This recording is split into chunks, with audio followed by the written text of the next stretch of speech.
DJ Serene na naman ang inyong makakasama at ngayong gabi, isang matinding confession letter ang ating babasahin. Minsan, ang buhay pag-ibig hindi mo talaga kayang kontrolin. Kung kailan akala mo ay buo na ang pamilya mo, saka palang mangyayari ang mga hindi inaasahan. Kaya naman, handa na ba kayong makinig sa isang kwento ng pagtataksil at pagpapatawad? Mga ka-Serene, don't forget to like and subscribe para sa mga update story natin. Dear DJ Serene, magandang araw po. Nais ko sanang mag-share ng kwento ko na siguro marami rin sa ating mga kababayan ang makaka-relate. Ako po si Julie, isang simpleng may bahay na buong pusong nagmahal at nag-alaga sa asawa ko. Parang ang lahat ng bagay sa buhay ko ay nakaayos. Minsan nga, naiisip ko kung ito ba ang tinatawag na perfection. Pero malalaman mo lang pala ang totoo kapag dumaan ka na sa isang hindi inaasahang pagsubok. Si Marco, asawa ko, ay isang mapagmahal at responsable. May trabaho siya sa isang kumpanya. At bilang mag-asawa, pareho kaming nagho-hustle sa buhay. Di naman kami mayaman, pero kontento na kami sa kung anong meron kami. Nandyan yung mga simpleng bonding moments namin. Mga dinner date, kwentuhan, hanggang madaling araw. At yung mga maliliit na bagay na nagpapasaya sa amin. Kaya't akala ko, wala nang mas hihigit pa sa happiness namin. Pero yun pala, may lihim siyang tinatago sa akin.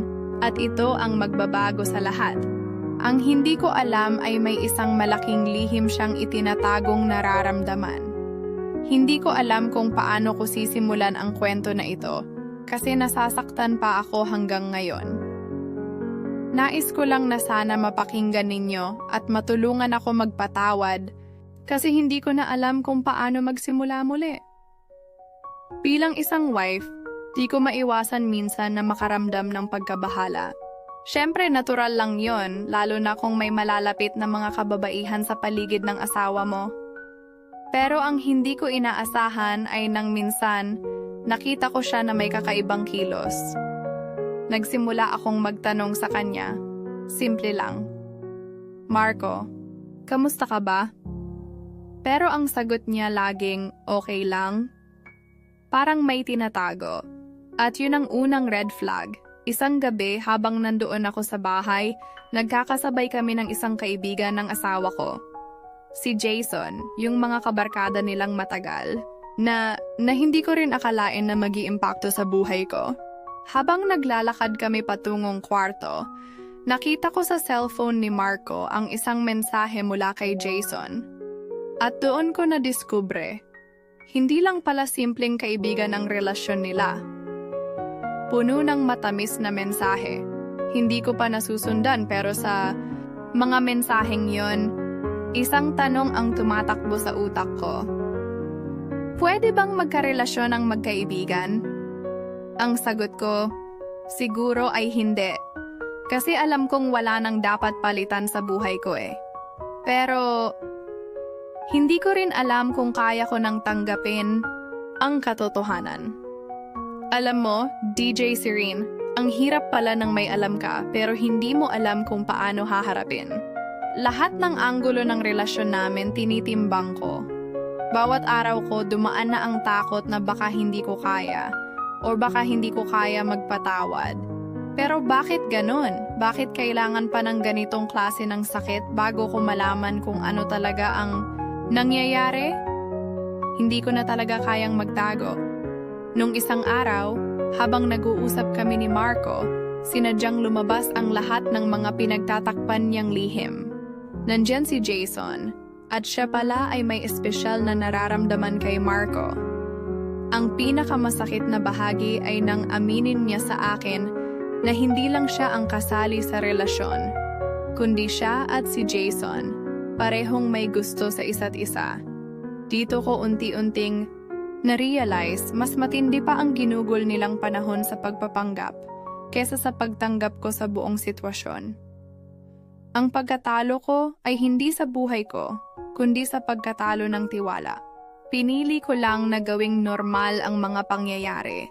Pero walang higit pa sa sakit ng pagkatalo ng isang puso na maghintay sa isang hindi matitibay na relasyon. Sana po ay hindi kayo magsawa sa pakikinig ng kwento ko.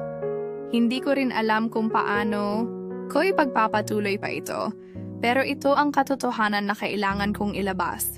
Siguro nga, mas matindi pa ito kaysa sa isang simpleng pagtataksil. Habang unti-unti ko nang tinatanggap ang katotohanan tungkol kay Jason at Marco, may isa pang bagay na dumating sa buhay ko na nagpatibay sa lahat ng hinala ko.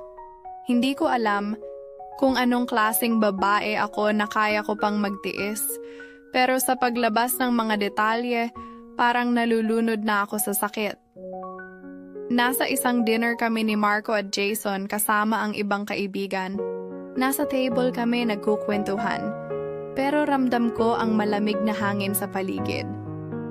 Ang mga titig nila sa isa't isa, mga ngiti nilang magkasama, parang sila na lang dalawa sa buong mundo. Pero ang hindi ko alam ay may isang lihim na ibinunyag sa akin ng isang matalik na kaibigan ni Marco. Alam mo, DJ Serene, parang isang bagyong dumaan sa aking katawan ng mga sumunod na araw. Nang ibunyag ng kaibigan ni Marco na si Carla na may nangyaring higit pa sa pagkakaibigan nila ni Jason, napaluhod na ako sa sakit. Hindi lang pala pagiging magkaibigan ang relasyon nila, may nangyaring mas malalim at mas seryoso pa. Nagkaroon sila ng lihim na relasyon sa loob ng mga buwan na, yun, nakakalungkot, DJ Serene. Dahil hindi lang si Jason ang naging parte ng pagmamahalan nila. Ang hindi ko naisip noon ay ang hindi lang pagkakaroon nila ng pisikal na relasyon, kundi ang mismong emosyonal na koneksyon, ang pagkakaroon ng tunay na pagmamahal. Nasa harapan ko lang si Marco, pero sa kanyang puso at isip, wala na pala akong lugar. Si Jason, na matagal kong iniwasan, si Jason na noong una ay wala akong pakialam, siya pala ang naging tulay sa bagong mundo ni Marco. Si Marco, na buong buhay ko ay minahal ko, nagkaroon ng pagkakataon na piliin ang hindi ko kayang ibigay. Ang mas malalim na koneksyon sa isang lalaki. Matapos kong malaman ang lahat ng ito, hindi ko na kayang magpanggap. Hindi ko na kayang itago ang nararamdaman ko. Hindi ko kayang makita si Marco na masaya kasama si Jason at wala akong ideya kung anong klaseng babae ako na nagdudusa. Pero pinipilit na maging matatag para sa pamilya. Para sa akin, parang isang pelikula. Pero ito ang kwento ko. Hindi ko alam kung saang dulo ako pupunta, ngunit ang nararamdaman ko, parang sinusubok ang bawat hakbang ko. Minsan, naisip ko na baka tama nga si Marco. Ang puso ko ay hindi para sa kanya. Hindi ko kaya ibigay ang hinihingi niyang pagmamahal. Pero DJ Serene, paano ko magpapatawad? Kung ang asawa mo ay nagbigay ng lahat ng kanyang pag-ibig, ngunit ang buong puso niya pala ay nandoon na sa isang lalaki. Ang sakit pa nito, kaya ko pa bang tanggapin na iniiwasan ko lang ang mga mata ko? Lalo na kapag naiisip ko na nagkaroon siya ng pagkakataon para magpaliwanag, ngunit hindi ko na siya pinakinggan dahil ang puso ko ay nag-aalab ng galit. At ngayon, narito ako. Alam ko na kailangan kong magdesisyon. Hindi ko na kayang maghintay at magtiis. Kung may pag-ibig man, hindi ito sapat. Hindi ko na kayang magsinungaling sa sarili ko. Pumunta ako sa isang therapy session. Dahil gusto ko ring matutunan kung paano mag-move on.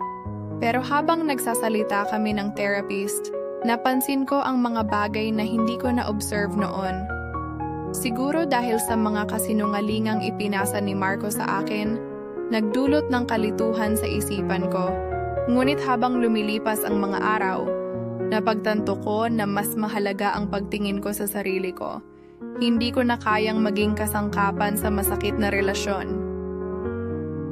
Kung ang asawa ko ay may puso para sa isang lalaki at hindi ako handang magpatawad, Siguro nga tama na para sa akin. Dapat ko nang ibalik ang pagtingin sa sarili ko. Hindi ko na kailangan ang pagmamahal na puno ng kasinungalingan.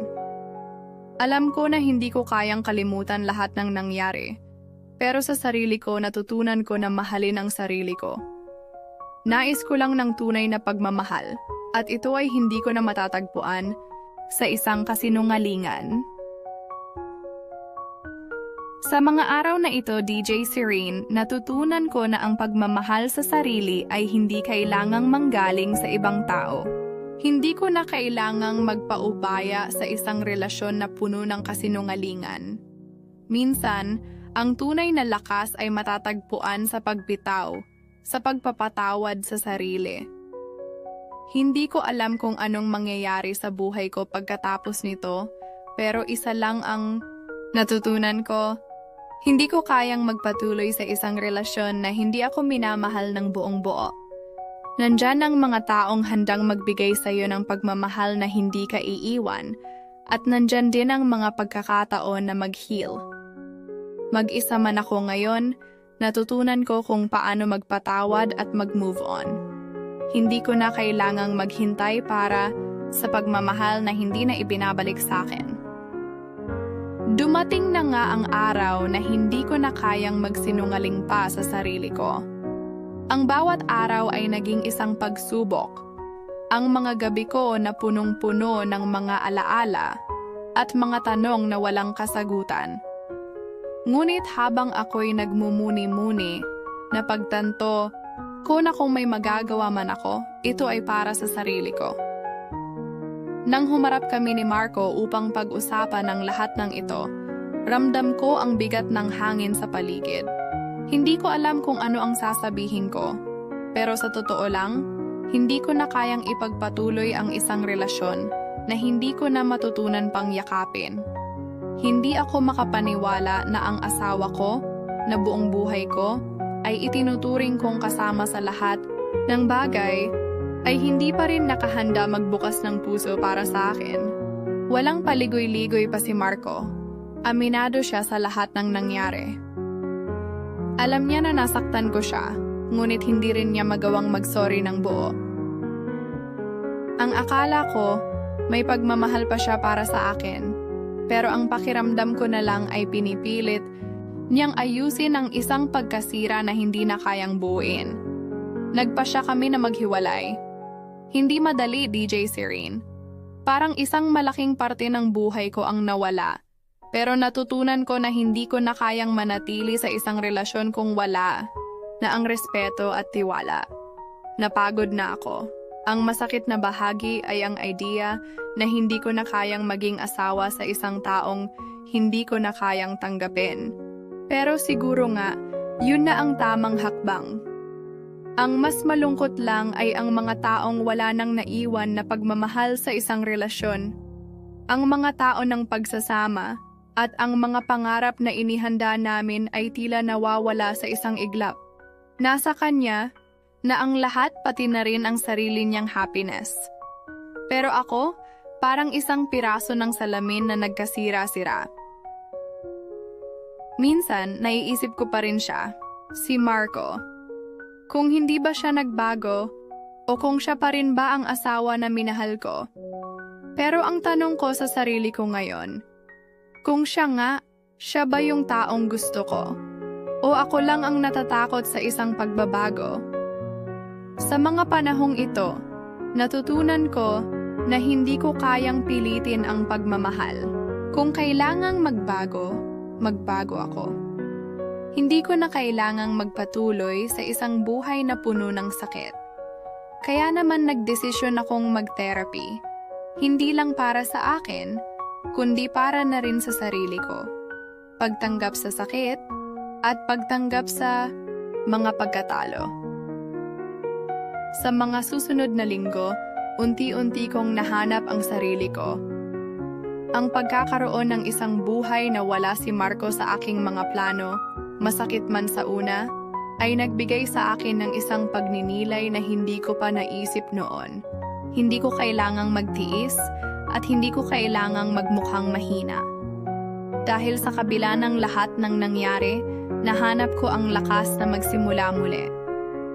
Dahil sa lahat ng pinagdaanan ko, natutunan ko na mas mahalaga ang pagmamahal sa sarili kaysa sa pagmamahal na ibinubuhos sa isang tao na hindi na nagmamahal pabalik. Siguro nga, matagal ko nang hindi nakita na ang pagmamahal ay hindi laging pareho. Ito ay isang bagay na ibinibigay natin at kapag hindi ito na ibabalik sa atin, hindi natin kailangang ipilit. Ngayon, hindi ko alam kung anong hinaharap ang darating sa akin. Pero alam ko, DJ Serene, na kaya ko nang maglakbay mag-isa at kung darating ang tamang tao para sa akin, malalaman ko kung siya nga ang magmamahal sa akin ng buo. Nagpapasalamat din ako na isa ako sa mga napili niyo, DJ Serene, na magbahagi ng kwento para sa ating mga kasirin. Hanggang sa muli, paalam.